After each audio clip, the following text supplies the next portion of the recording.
In this video we will be building a fantasy fellowship.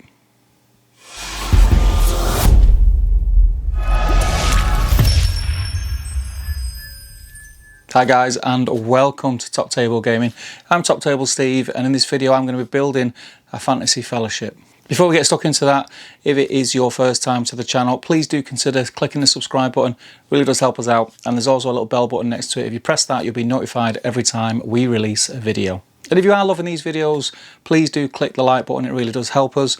And also we have a Facebook group if you want to get over there to continue the chat from the videos and just chat to like-minded people. If you search Top Table Gaming Community on Facebook, we'll accept you and you'll be in the madhouse, and you can get showing off your work in progress pics, or just hang out and chat everything hobby, or just hang out and chat, whatever you prefer. There's nearly 2,000 people in there now, and it's an amazing group.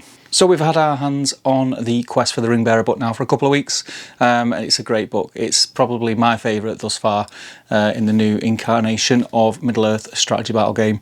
It's very narrative themed. There's not much there if you're a competitive player, although some of the legendary legions do look rather tasty, but it really has got the fires burning in my belly, and it's sort of brought me all the way back to the beginning of my journey into SBG.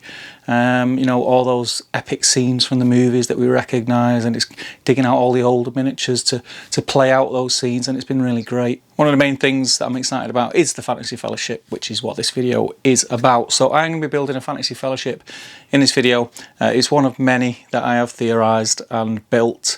I'm not sure which one I'm actually going to put on the table, but this one is for a bit of fun, and I'd really like some of your feedback on it. So let me know if you agree with it, let me know if you disagree with it, let me know if you think some of the synergies won't work, or if there's synergies that I'm not seeing that will work. That'd be fantastic. Make sure you comment below, and we'll get a bit of a conversation going, and I would love to hear what your fantasy fellowships are. So let's go and have a look what I've got in mind. So GW have supplied us very handily with a PDF version of the Fantasy Fellowship roster, which you can get from your digital copy, or you can scan from your Quest for the Ringbearer book, which does come in very handy for keeping track and creating your army lists for your Fantasy Fellowship, I must say. Right, so my Fantasy Fellowship in this video, although I do have, like I've said before, numerous ideas for Fantasy Fellowships, with this one I've decided to go with a Hobbit themed army. And when I say Hobbit themed army, I don't mean like a Shire themed, I mean from the Hobbit era. So it's before the actual fellowship was formed, and in my head I kind of had this vision of when the dwarves and Bilbo and Gandalf met up with Elrond and went to Rivendell, and the White Council had their little meeting before the dwarves legged it. A decision had been made.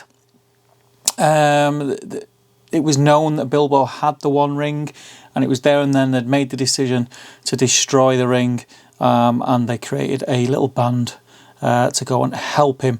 And it is a mix of dwarves and elves. I say elves, there's one elf in it, and the reason being is just trying to rebuild those relationships between elves and dwarves. That's the theme behind it. It's very loose, I do admit it's very loose. I just really liked the idea of being able to use a lot of heroes that I've had the models for painted, numerous of them in fact, on some of them, and just get the chance to get them on the table and use them, because I don't really get a chance to use these models, and I like a lot of them. So you'll see a lot of models that you're very familiar with and profiles in here, and I've tried to get a few little synergies going, so do let me know what you think. So straight off the bat, obviously I said I was going from the Hobbit era, so my ring bearer is Bilbo from Thorin's Company. He comes in at 60 points. I am not giving him Sting because I get Sting anyway in the campaign at a certain point. So he carries the One Ring, he has Heroic Resolve, Heroic Strike, Heroic Defense. He has a dagger to begin with.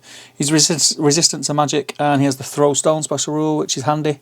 And he has the It Has Not Yet Awoken rule, so he isn't at this moment in time being controlled by the ring, which is also very handy. He's a hobbit, so he can only move 4 inches, unfortunately. He's Fight 3, Strength 2, Defense 3, 1 attack, 2 wounds, and Courage 6. Obviously, when he does get Sting in his possession, he will add 1 to his strength value, so he becomes Fight 3, Strength 3, which is very handy. And like I said, the ring at the moment is dormant, and he ignores Sauron's will. He does have 2 might, 3 will, 3 fate. Again, decent. It's up there. He's a Hobbit at the end of the day. He isn't Master Burglar yet, but he's still a pretty solid ringbearer profile. So, Bilbo's companion. Very, very tempted to go with some of the more obvious choices for Bilbo's companion, but decided to go against it. So like I said, the premise behind this fellowship is the fact that the dwarves and the elves came together, had a discussion with the White Council, and decisions were made, and a band was put together to help Bilbo on this task. So I decided to put a little bit more thought into who his companion was going to be, rather than, like I say, the obvious choices. So for his companion, I've gone with Nori the Dwarf. Again, the thinking behind this is someone who can protect him. He's got high fight value, he's Fight 5. He's got his Weapon Master special rule, which is very cool. I'll come to that in a second. He's for the 55 points that he is, he's a solid hero, I think. I really like the Nori profile. So, Nori, he is move 5 because he's a dwarf. He's Fight 5. He's Strength 4, Defense 5, 2 attacks, 2 wounds, Courage 5. He carries armor, dagger, and a 2-handed mace. He has access to Heroic Strike, which is going to come in very, very handy. He's 2 might, 1 will, 1 fate. And he has the Weapon Master Special Rule, like I said. And basically what the Weapon Master Special Rule is, he's never considered unarmed, and he never suffers the usual -1 penalty to the dual roll when he's fighting two-handed. So basically he gets +1 to wound at Strength 4, which is not to be sniffed at. And having that Fight 5, being Fight 5, just, it puts you that sort of head and shoulders above that Fight 4, which is quite prevalent in the game at the moment, especially things that you come across quite often. So Nori is Bilbo's companion. So the Merry and Pippin slots. I didn't want these just to be 2 random, kind of unlinked characters. So the obvious choice for me for this was Fili and Kili. They've got that kind of comedic thing about them, which is quite fun, and obviously they've got the I think probably the most powerful special rule in the game, combat synergy. Obviously I'm joking about that. It's very, very situational, but yeah. So Fili and Kili the Dwarf, they're pretty much identical on the profiles. So we'll run through what they have. They have Fight 5, Strength 4, Defense 5, 2 attacks, 2 wounds, Courage 5. Fili has access to Strike and Strength, and Kili has access to Accuracy and Strike. Kili having access to Accuracy obviously gives away the fact that he's got a dwarf bow again, which can come in handy. Fili has armor, swords, and throwing axes. Again, just having that access to a ranged attack, I think, is going to come in very handy in the campaign. And yeah, they have combat synergy, and combat synergy basically means if they're in base contact, Fili and Kili may choose to swap places with one another at the start of any phase. This does not count as moving. Never ever used it. I've never ever seen it being used. I'm not saying it's not going to be useful in that one-off circumstance, but who knows, in my campaign maybe it'll get used, we'll see. But those are the fellas that are taking up Merry and Pippin's role, and they both carry 2 might, 1 will, 1 fate. Pretty good combat profiles. Now onto the wizard. Every bone in my body was telling me to go with Gandalf the Grey, but I wanted to change out every single spot. I didn't want to keep any of the original fellowship in there. That was one of the things that I set out to do. So I have decided on Saruman the White. Saruman the White is an awesome profile. So Saruman is Fight 5, Strength 4, Defense 5, only the 1 attack, 3 wounds, Courage 7. He has access to channeling as you'd expect, and also Heroic Defense. He carries a Staff of Power, which means he gets 1 free will point to use per turn. He has 3 special rules. The Voice of Curanir. Saruman the White Standfast has a range of 12 inch. And it can also affect other hero models, so that's going to come in very handy. The next one is Consuming Rivalry. Saruman the White will never move as part of a heroic action called by Gandalf the Grey, normally except Gandalf the Grey's aid in form of Strength and Will spell if Gandalf the Grey casts its magical power and Saruman the White has no effect. Irrelevant, as I don't have Gandalf in my force. And then Lord of the Astari. Saruman the White can choose to re-roll 1 dice when making casting or resisting spells. This for me is what makes Saruman pretty epic. This profile is very, very strong. I'm fully aware of that. And I think it will make up for shortfalls in some of the other slots that I've got. So I'm really looking forward to using Saruman the White, having that 3 point of will, and also being able to re-roll dice, whether it's casting or resisting, is going to come in very handy. He has 3 might, 6 will in his store, 3 fate, and his magical powers that he has access to are Aura of Command, Immobilize, Terrifying Aura. He's casting all 3 of those on a 2-up. Bearing in mind he gets to re-roll, so you know it's highly likely he's going to fail any of them. And then he has Command, which is casting on a 3-up, and Sorcerous Blast, which is casting on a 4-up. So he's got a 50-50 chance of getting Sorcerous Blast off, which, you know, as well as that, has the re-roll. So that is fantastic. It is a great, great profile. So that is going to be the wizard in my Fantasy Fellowship. So Aragorn's slot. Aragorn's slot always had to be someone quite epic. Someone who's going to be the hero, someone who's going to do most of the work for me. Again, didn't want to reuse any of the classic Fellowship profiles. And Aragorn's is such a great profile. You know, having that 3 point of might every turn and just being able to do heroic things every turn and not having to worry about it. It's crazy. So I've gone a bit left field. I've gone with Gwaihir.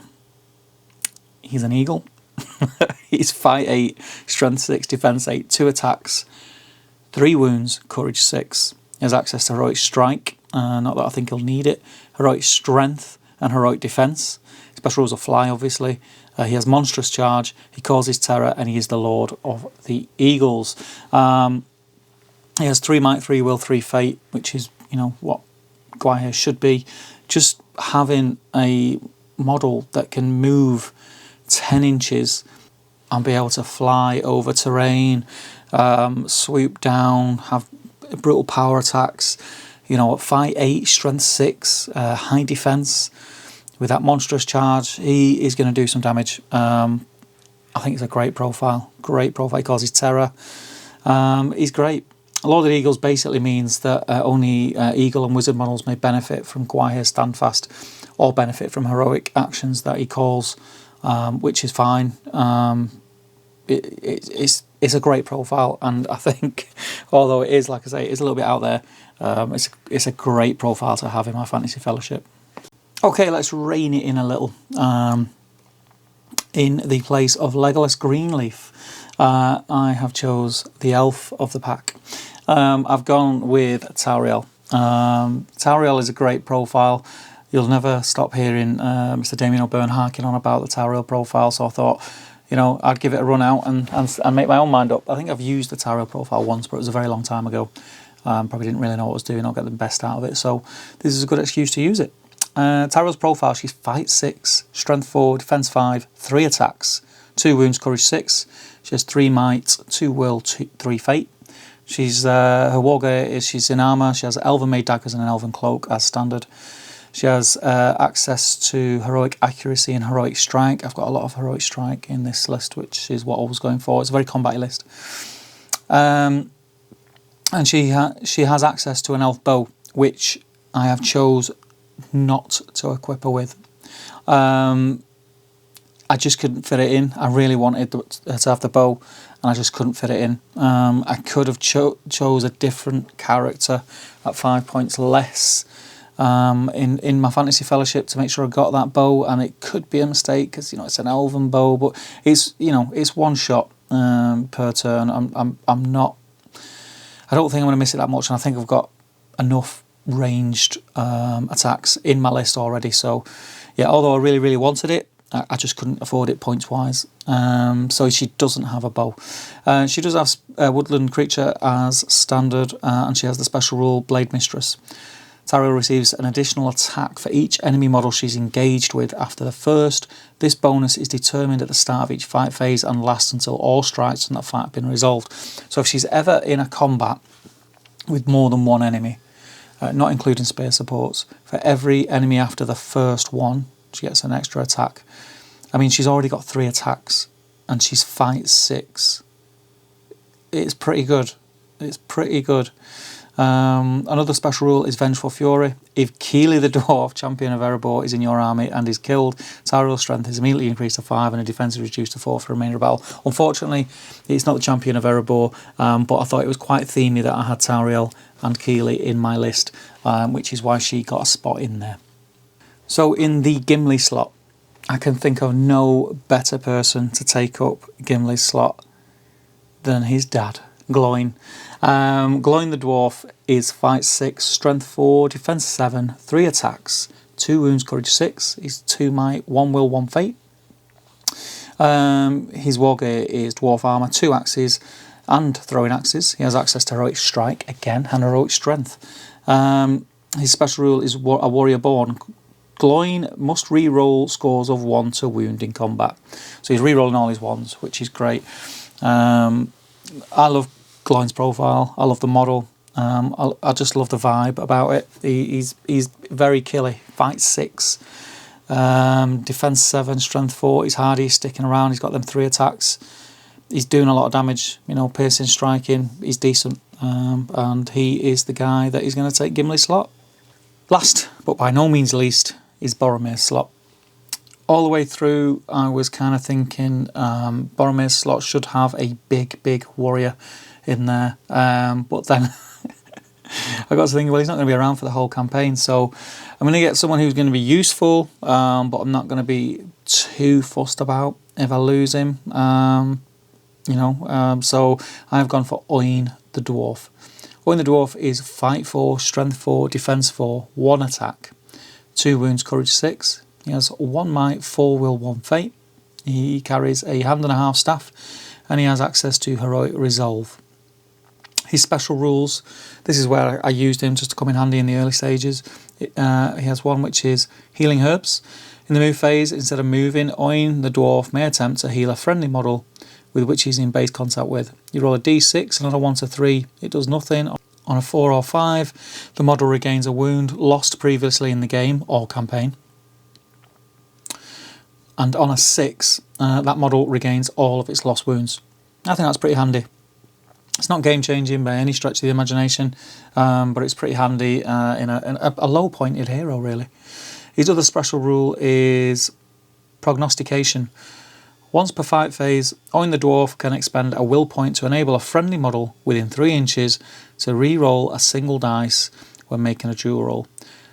So basically, he's kind of like a banner, but it costs will to use. I think that's pretty good. He's 45 points. He's got the healing herb special rule, and he's got kind of that banner rule.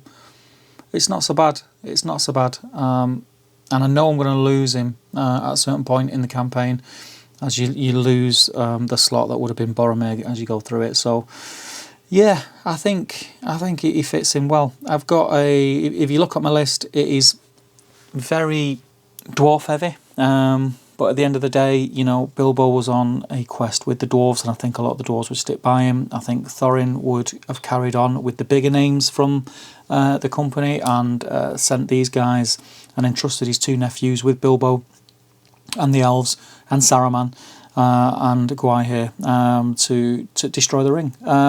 Yeah, I'm happy with it. I think it's cool. I think it's got a little bit of everything. It's very combat heavy, and that was the intention. But also, it is a glass hammer. I know I've got a lot of characters in there who have only got the 2 wounds, but to counter that, I've got Gwaihir. And Gwaihir is going to be the big threat. Gwaihir is going to be the thing that the enemy is afraid of. But that's it. That's my Fantasy Fellowship for this one. I do have some Lord of the Rings era Fantasy Fellowships in mind. If you enjoyed this video and you'd like to see another one where I do my Lord of the Rings era Fantasy Fellowship, do comment below and I can make that happen, no problem. I'm having a ton of fun putting these together, and it was quite hard to decide which one I was going to actually choose to put on the video. I went with this one because a lot of the fantasy fellowships that I'm reading about on the Facebook groups, etc., are Lord of the Rings themed, and this one for me was very Hobbit era heavy. So yeah, I just thought I'd put this in a video. People would find it interesting. Do let me know what you think of it. Let me know if there's anything in there you'd change. Let me know if there's any glaring mistakes that I've made in my fellowship, any loose links, any weak links. I'd be very interested to know. But yeah, that's my fantasy fellowship. I'll get back in front of the camera, we'll have a little chat. So there we have it, guys. That is my fantasy fellowship. What do you think? Have I missed something glaringly obvious? Have I nailed it? Have I thought of something that you haven't thought about? Do let me know. Fantasy Fellowship is definitely something that's going to be featured on the channel going forward. Me and Jay are going to sort of have a face-off between our two Fantasy Fellowships. And also, if you can't get enough of your Fantasy Fellowship at the minute, check out over on Battle Streams in Middle-earth. Damien is doing a run-through of the campaigns with his Fantasy Fellowship, which is going to be a lot of fun. But I'm looking forward to doing some more stuff on this channel right here very, very soon. So guys, that is it from me. I hope you are all keeping very safe. Keep washing your hands, look after yourselves and your family, and I'll see you in the next video. Thank you for watching this video. We hope you've enjoyed it. Here at Top Table Gaming, we love bringing you content that you are going to enjoy. So don't forget, check out everything else on the channel. Have a bit of a look around before you disappear and watch your next video. We've got everything from unboxings, product reviews, battle reports, and everything else in between. So do have a good look around. Now, I do want to, before we carry on, give a huge shout out to our patrons, which you should be able to see on screen. Without them, we couldn't do any of this.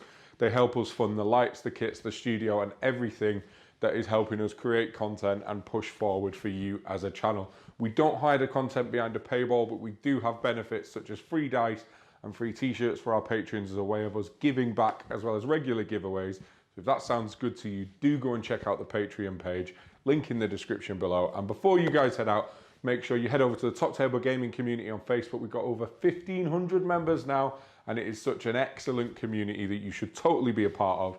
Check out these videos on screen now, and until next time, enjoy your hobby.